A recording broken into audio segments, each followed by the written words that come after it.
Where were you born? I was born in Syracuse, New York.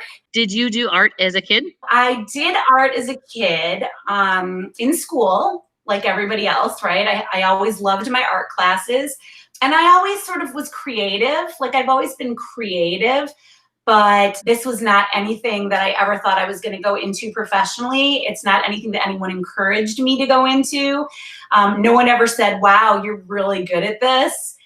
This was literally came after a series of terrible events. What got you started creating art as an adult? So I had a very serious brain injury in 2013.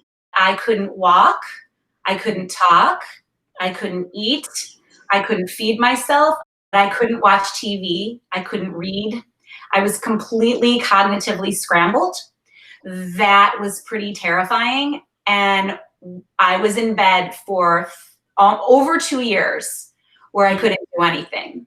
And round about the end of the second year, someone came to my house. This friend of mine dropped off a whole bunch of cheapy art supplies, like the kinds of supplies that you probably have in school usually, right? Like construction paper, glue sticks, a little thing of cheesy scissors, just a pile of junk.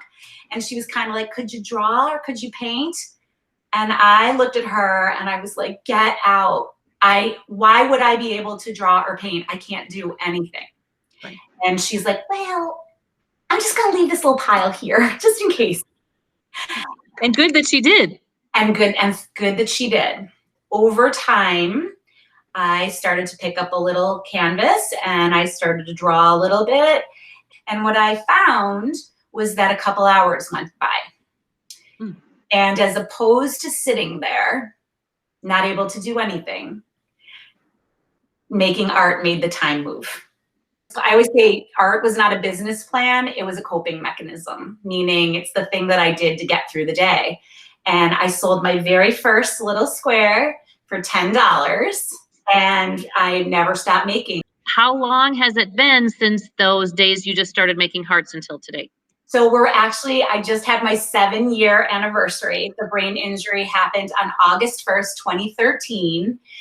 What is your favorite media these days? So I'm a multimedia person, just like when I was doing these little 4x4s. I don't know if you can see, but this is paper, this is tissue paper, there's more paper here.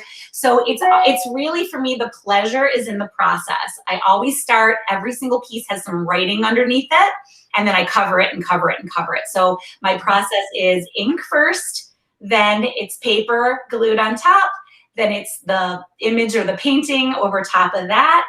And then there is more tissue, and then I embellish with little details and stuff. So I really like acrylic. I've got what I'm calling the COVID collection because paint has been very expensive and hard to get a hold of because everybody's been painting. Everybody's doing crafts these days. So I started using watercolor. So this is all that same stuff. It's paper, it's watercolor. So I just started doing some things with watercolor and paint and lettering. Where do you get your ideas? Sometimes I have an emotion, like during COVID, a lot of times it's been sadness or feelings of loneliness.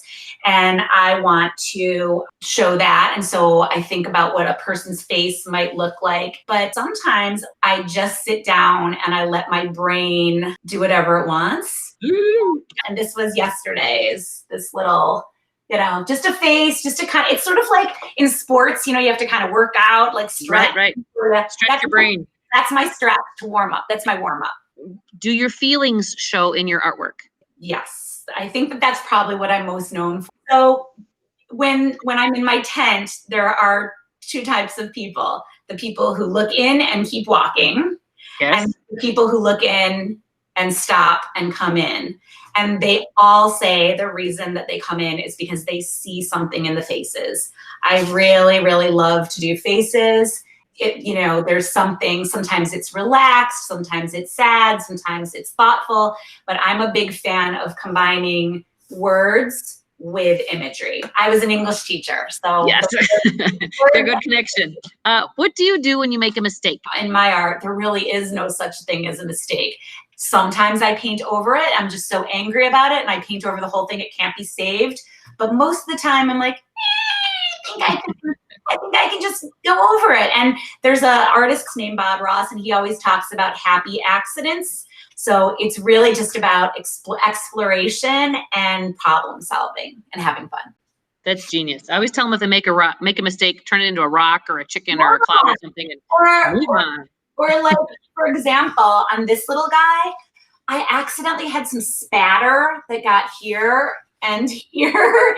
And I was like, well, I'm just going to cut out some little stars. And I just glued them over the stupid little spatter stains that bothered me. And no one knows. It looks like it's part of it on purpose. I know, and it added something. So that's the cool thing about art. So this whole dress here was a mistake.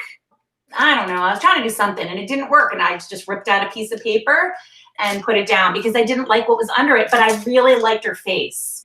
It fits in the finished, it all fits together in the end. It's just taking those little bumps in the road and turning into something new.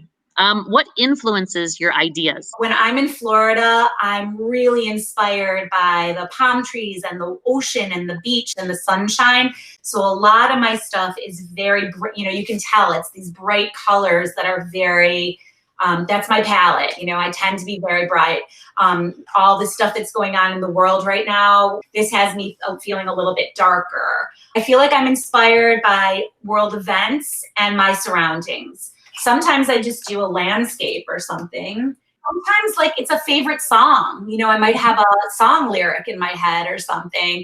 And I'm like, I have to get that song lyric out. And so I might write it on the bottom or I might include it. Can you tell me how this dog came to be? So it's really cool that people see it as a dog. Oh, the title of it I thought was Abstract Dog. I don't know what the title of it is. Really. It is. It's Abstract Dog. Okay. I was not initially trying to make a dog. So this is a perfect thing to say after your question about mistakes. I was trying to make a horse. I can see that. Can you? I'm an elementary art teacher. I have a great imagination.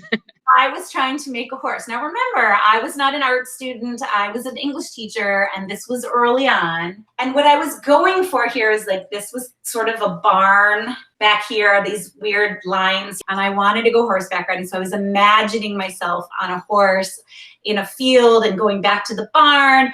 And this is what came out. And the painting nobody got it as a horse, right? Nobody got it as a horse. But everybody loves it as a dog. So, and the last picture I have is the view from a window. Yeah. Can you talk about that one for me?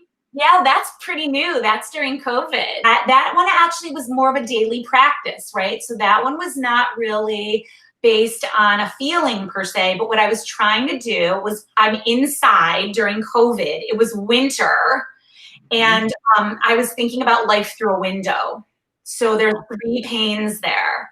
And I was trying to, in each one, I was trying to make sure that I used all the same colors. So I only used the same colors. And I wanted to have a creature, a person, and something floral.